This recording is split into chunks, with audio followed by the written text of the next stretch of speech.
करोडोंचा हुंडा देऊनही सासरच्या जाचाला कंटाळून वैष्णवी हगवणे हिनं आत्महत्या केली। या प्रकरणी अजित पवार यांच्या पक्षाचे माजी पदाधिकारी असणाऱ्या राजेंद्र हगवणे यांच्यासह त्यांची पत्नी, दोन्ही मुलं आणि मुलीला अटक करण्यात आली। या प्रकरणात अनेक नवीन खुलासे होत आहेत।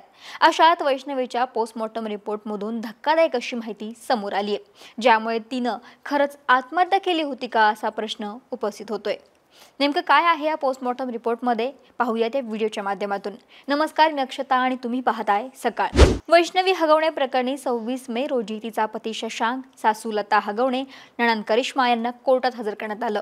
यावेळी त्यांना 28 तारखेपर्यंत पोलीस कोठडी सुनावण्यात आली। या प्रकरणात धक्कादायक अशी माहिती समोर आली।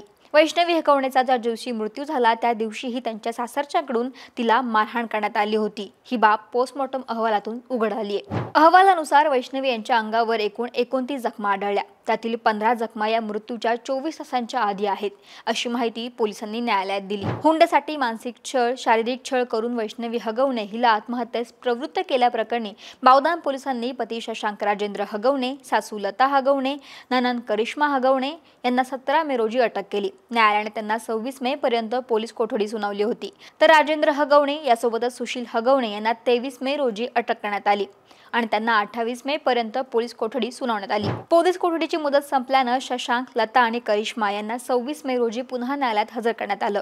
वैष्णवी यांना ज्या पाईपनं मारहाण केली होती तो पाईप जप्त करण्यात आला। तसेच एक दुचाकी, हुंड्यात मिळालेली फॉर्च्युनर कार, चांदीची भांडी, 2 पिस्तूल जप्त करण्यात आल्या।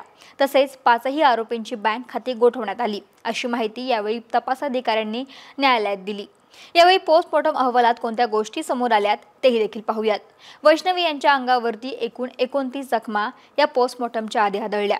त्यातल्या मृत्यूच्या 24 तासांच्या आधी 15 जखमा त्यांच्या अंगावर होत्या। तर मृत्यूच्या 4 ते 5 दिवस आधीची जखम ही 1 आहे। तर 5 ते 6 दिवसांपूर्वीच्या जखमा या 11 आहेत। तर 3 ते 6 दिवसांपूर्वीच्या जखमा या 2 आहेत। याचाच अर्थ वैष्णवी हगवणे यांना सतत सासरच्या मंडळींकडून मारहाण होत होती, शारीरिक आणि मानसिक छळ होत होता। यासोबतच पोलिसांनी घटनास्थळावरून काही वस्तू जप्त केल्या।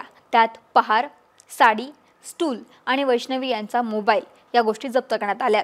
हुंड्यामध्ये मिळालेले 51 तोळे सोनं आरोपींनी का बँकेत ठेवलं होतं, ते कोणत्या कारणासाठी तारण ठेवलं होतं, आणखीन कोणत्या सोन्या चांदीच्या भांडी जप्त करायचे आहेत का, यासह गुन्ह्याच्या सखोल तपासासाठी त्यांच्या पोलीस कोठडीमध्ये वाढ करावी असा युक्तिवाद सरकारी वकील नितीन आडगळे यांनी केला।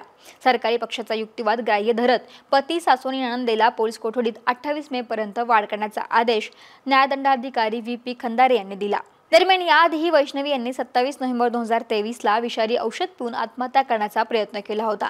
त्यानंतर त्यांना एका खासगी रुग्णालयात दाखल करण्यात आले होते। तेथे झालेल्या उपचारांची कागदपत्र पोलिसांनी देखील जप्त केली आहे।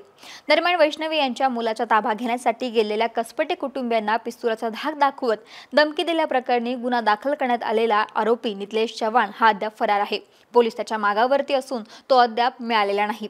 चव्हाण कुठे असू शकतो याबाबतचा तपास अटक आरोपींकडे करण्यात येतोय।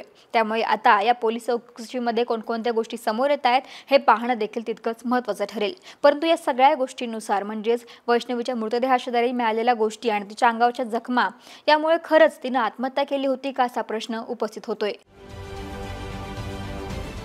महाराष्ट्रातील सर्व बातम्यांचे विश्वासार्ह व्यासपीठ सकाळच्या सर्व सोशल मीडिया प्लॅटफॉर्मला लाईक, फॉलो आणि सबस्क्राईब करा। तसंच सर्व नोटिफिकेशनसाठी बेल आयकॉन प्रेस करायला विसरू नका।